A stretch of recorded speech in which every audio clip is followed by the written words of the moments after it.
Retourner investir sur le continent africain est une superbe décision. Et je serai toujours d'avis que tout Africain venu en Occident a le devoir de rentrer un jour, apporter sa pierre à l'édifice du développement de l'Afrique, car personne ne le fera à notre place. C'est d'ailleurs pourquoi je retourne régulièrement en Afrique en quête de nouvelles opportunités pour apporter de la valeur ou encore pour suivre et développer mes différents business jusqu'à ce qu'ils produiront assez d'argent pour que je rentre définitivement. Tout simplement parce que un retour, ça se prépare les amis. Ne suivons pas bêtement ce que les gens disent sur internet, il faut rentrer, il faut rentrer.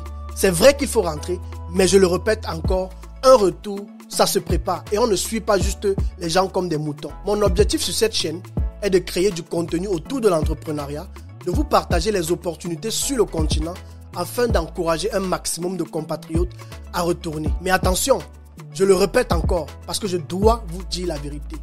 Vous perdrez beaucoup d'argent si vous foncez tête baissée sans avoir pris le temps de vous préparer aux différentes failles ou réalités que vous rencontrerez là-bas. Surtout pour ceux qui n'y vont pas régulièrement comme nous. Je vais vous partager dans cette vidéo les failles les plus courantes que vous rencontrerez si vous êtes dans la diaspora et que vous souhaitez retourner investir en Afrique et surtout en Afrique francophone d'ailleurs, que ce soit au Mali, en Guinée, au Cameroun, au Gabon, en Côte d'Ivoire, ainsi de suite et ainsi de suite. Plusieurs de ces erreurs m'ont pourtant fait perdre des millions à chaque fois que je suis retourné pour lancer un business. Si vous êtes un investisseur potentiel et que vous envisagez de faire des affaires en Afrique, vous devriez être conscient de ces risques pour éviter les erreurs coûteuses qui peuvent nuire à votre entreprise, votre projet et surtout à votre argent. Voyons tout ça en détail après le générique. C'est parti.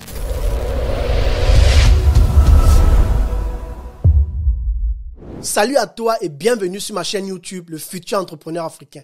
Alors, si tu ne me connais pas encore, je m'appelle Landry Cyril Mabali et sur cette chaîne, nous parlons de business et d'entrepreneuriat. J'ai lancé officiellement avec mon équipe depuis 1 an exactement la plateforme de promotion immobilière Imotech 360. Il s'agit d'une application mobile ainsi que d'un site web qui te permet, peu importe où tu vis dans le monde, de trouver et réserver un logement de vacances pour ton séjour en Afrique et de le visiter à l'avance sans y être physiquement. Tu pourras y voir chaque pièce en 3D et pourras les visiter avec précision sur les détails avant de décider si oui ou non tu passes la réservation. J'ai commencé à développer ce projet au Cameroun en 2020 et 2 ans plus tard, j'ai trouvé des partenaires avec qui le développer davantage en Côte d'Ivoire. Voilà pourquoi ceux qui me suivent depuis longtemps auront constaté que je parle beaucoup d'immobilier en Côte d'Ivoire parce que la demande dans ce secteur est tout simplement énorme.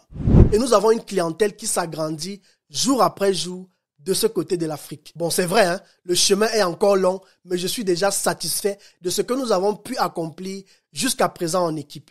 Du coup, si tu suis cette vidéo et que tu as des biens immobiliers, que ce soit des terrains, des villas, des appartements que tu souhaites louer ou vendre en Côte d'Ivoire, au Cameroun ou ailleurs en Afrique, alors n'hésite pas à nous contacter pour qu'on t'accompagne dans la promotion immobilière de ton bien. Notre application est disponible sur iOS ou Android et tu peux la télécharger gratuitement en cliquant sur le lien que tu trouveras dans la description ou alors en te rendant sur notre site internet www.imotech360.fr. Comment éviter de perdre inutilement son argent lorsqu'on veut investir en Afrique? Quelles sont les failles qui ruinent l'enthousiasme de rentrer investir et même les finances de ces entrepreneurs? J'ai été plusieurs fois victime et confronté à quelques-unes de ces failles et donc par pure expérience, j'en ai recensé 7 que je te partagerai dans cette vidéo. C'est parti. Faille numéro 1, l'excès de confiance. À ce niveau, la question que beaucoup se poseront, c'est comment faire des affaires sans avoir confiance?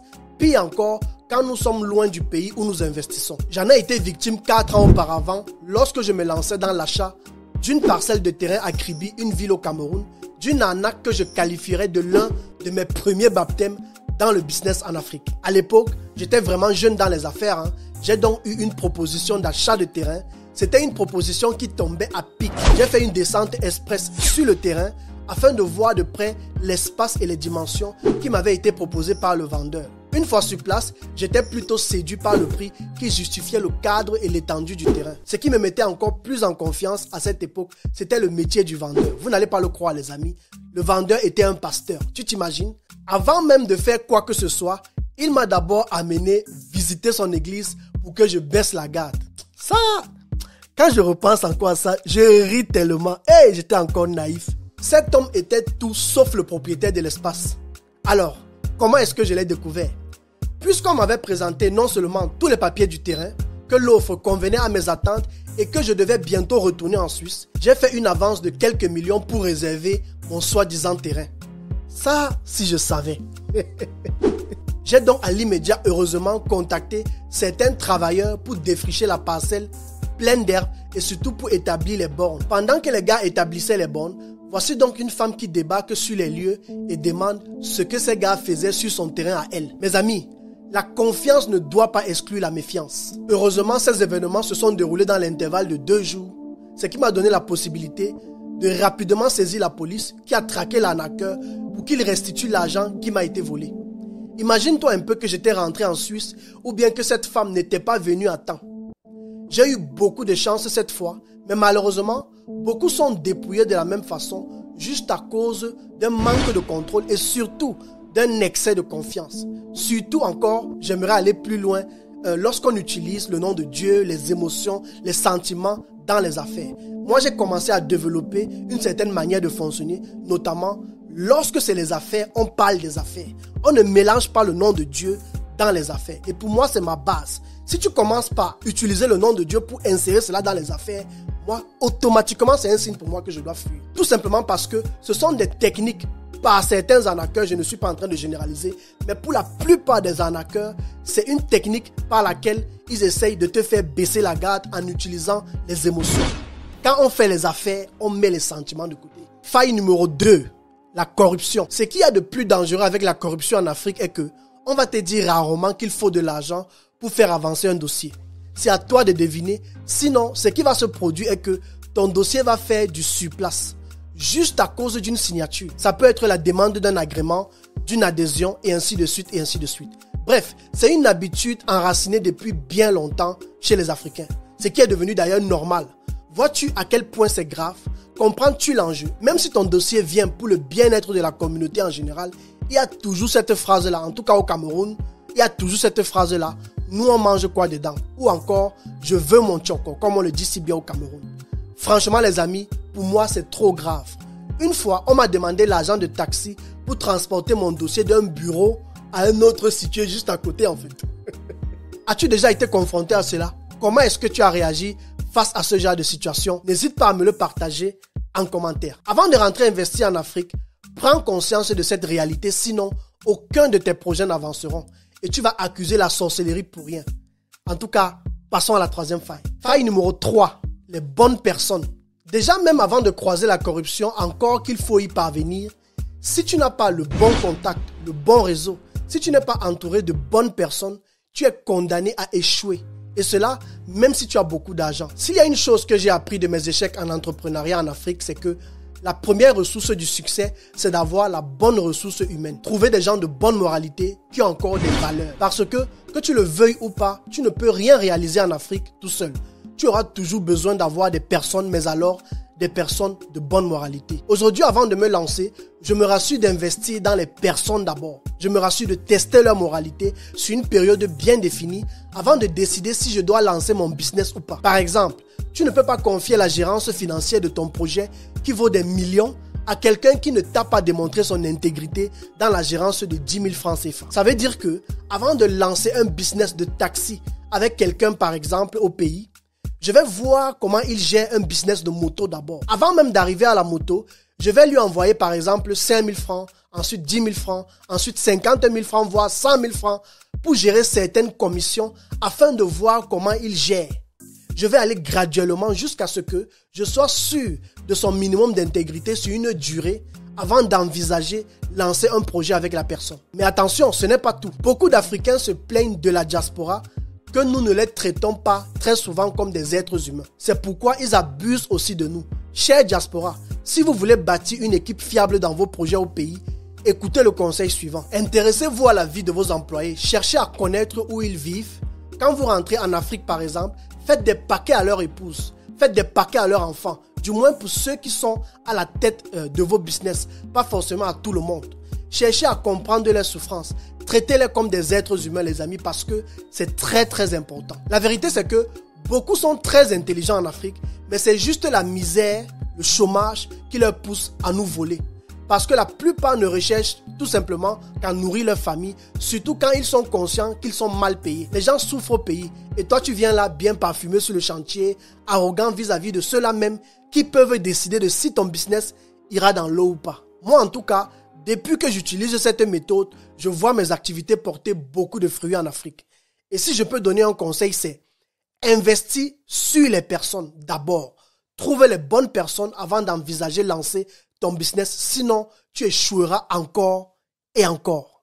Et ça, c'est très important de le savoir. Avant qu'on ne passe au 5e point, si tu as aimé la vidéo jusqu'à présent, ne manque pas de me laisser un beau petit like, ça me fera énormément plaisir, mais aussi de t'abonner pour ne rien rater des pépites de cette chaîne YouTube. Faille numéro 4, la connexion Internet. Si dans ton business, tu as besoin fréquemment de connexion Internet comme moi, pour répondre aux clients ou leur permettre de visiter par exemple nos biens immobiliers en ligne 24 heures sur 24, alors tu es obligé de miser sur une qualité de connexion impeccable. La réalité en Afrique est que le problème n'est pas l'argent, mais la qualité du service. Combien ont déjà subi et subissent ce genre d'arnaque? Tu vas dans une agence, souscris à un forfait Internet, on te promet un forfait Internet de 60 gigas, mais au bout de 2 jours, en lisant seulement tes emails, le forfait est déjà fini. Puis encore même, le réseau est tellement lent avec en prime l'instabilité. On vit avec ça et on trouve cela normal. Pourtant, ce n'est pas normal. La qualité de la connexion Internet est une faille importante qui pousse la diaspora à ne pas rentrer investir en Afrique. Pour mon cas, j'ai testé plusieurs opérateurs et jusqu'à présent, la qualité de la connexion Internet en Afrique est l'un des points qui me freine à rentrer définitivement. Parce que je me demande comment je vais m'en sortir vu que mon business nécessite une connexion impeccable pour que je sois capable de traiter les projets des clients 24 heures sur 24 étant en Afrique. En tout cas, je reste convaincu que dans les années à venir, les choses changeront et que la qualité de la connexion Internet en Afrique aura le même niveau ou alors le même standing que celui de l'Occident. Faille numéro 5, l'énergie électrique. Voici encore une faille que néglige la diaspora. Mais la vérité est qu'on coupe l'énergie fréquemment en Afrique. Donc, si tu as un projet de business qui nécessite l'usage de l'énergie électrique à 70% du temps de la journée, veille sagement à apprêter un gros plan B.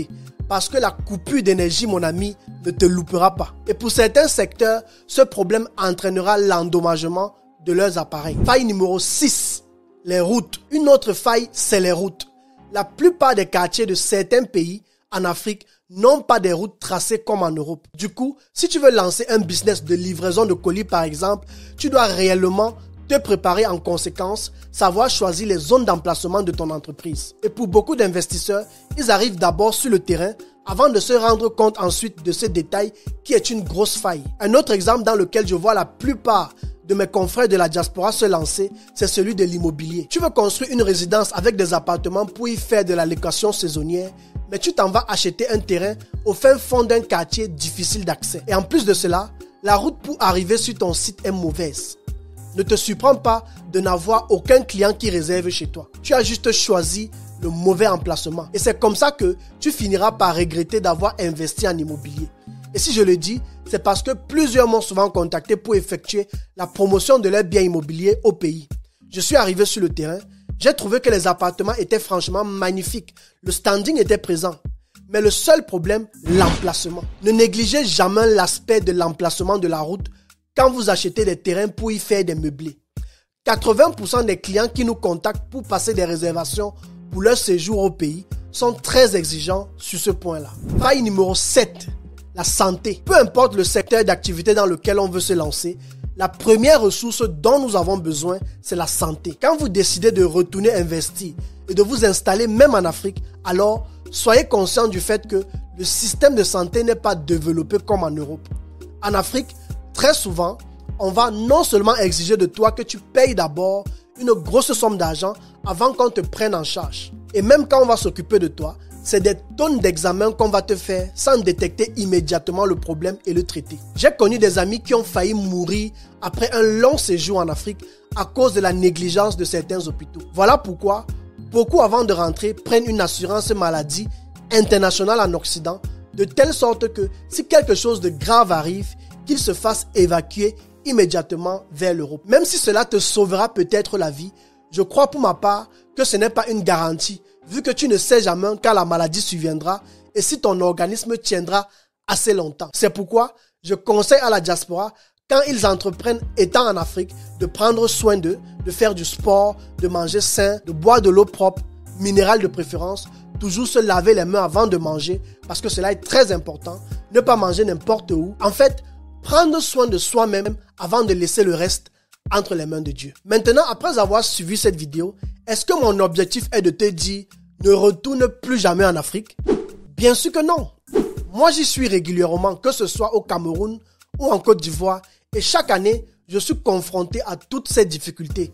Mais jamais je ne me suis découragé. Tout simplement parce que tous les pays développés dans le monde, un jour, étaient aussi comme ça. Qui ne connaît pas l'histoire de Dubaï? En tout cas, pour tout ce que j'ai vu jusqu'à présent dans mes déplacements en Afrique, je reste convaincu que, malgré nos réalités, les vraies opportunités se retrouvent chez nous. Il faut juste prendre conscience de ces réalités-là et savoir comment les contourner tout en apportant des solutions, car c'est à la diaspora de s'élever pour aller faire bouger les choses. Connais-tu d'autres points en Afrique qui te font hésiter à rentrer t'installer sur le continent un jour définitivement afin d'y investir? Dis-le moi en commentaire et échangeons ensemble sur le sujet. Merci d'avoir suivi la vidéo jusqu'au bout et à très bientôt pour une prochaine vidéo. Ciao, ciao.